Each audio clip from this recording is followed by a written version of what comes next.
headless application has the least priority. Let's start with notifications. I think it's very important that headless application is able to show some kind of notifications or events to the user or interact with the user in some way. Until before 10.3.0, we only supported the notification class for headless apps. So what does the notification class do? It allows you to do passive notification for the user. Things like putting a notification in the hub, putting a splash on your application icon, or showing an instant preview, like you see on this one. These are all passive notifications. Why passive? Because they're not intrusive to what the user is currently doing. So the user does not have to act on them before they can continue doing what they were doing. So it is highly recommended that from your headless application, you stick to the passive notification mechanism. But we soon realized, well, not me, but the product, that there are use cases for intrusive notification dialogues as well. That's when we introduced the notification dialog class to be a fair game for headless applications. Because there could be events that your headless application may want to generate for the user that is very, very critical to the user.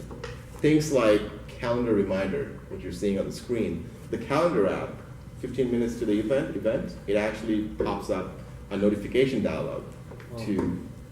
I was going to mention one other cool thing you guys brought out in 10.3. Okay.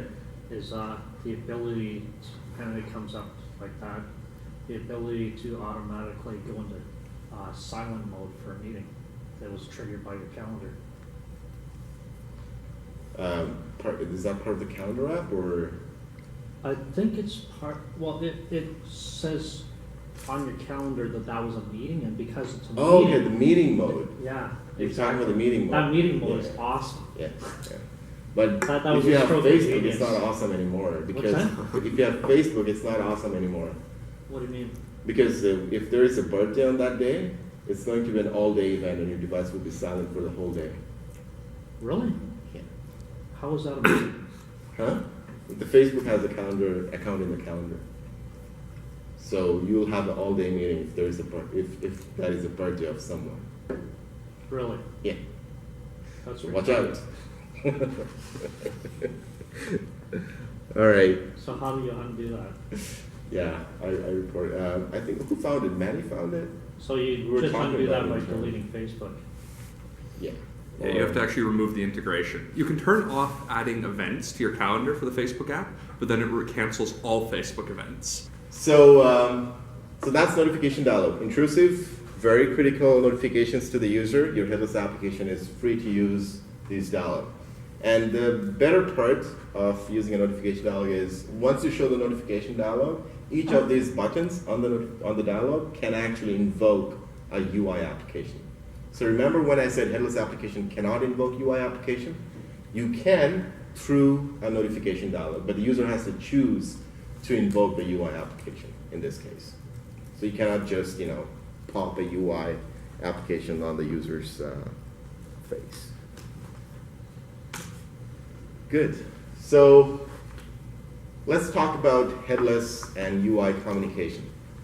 Remember at the very beginning we saw a headless application is really a combination of a UI application and a headless application.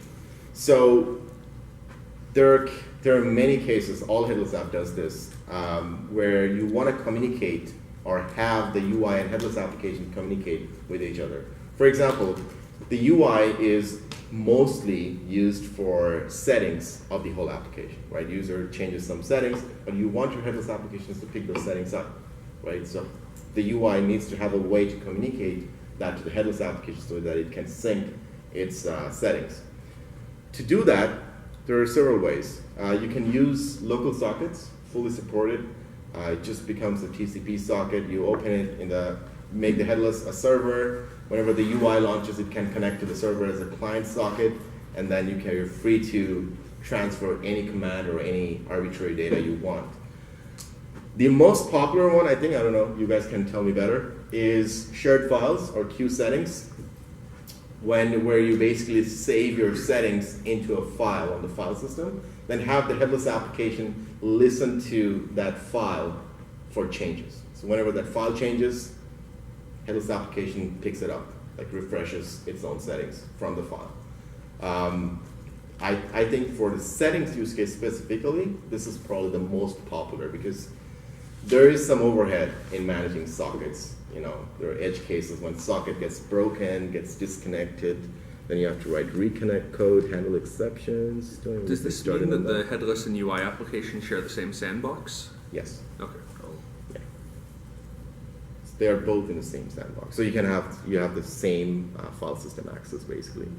And the best part is if you're using queue settings, then you can use the same queue settings tag in both the app, and they're both referring to the same file. Mm-hmm.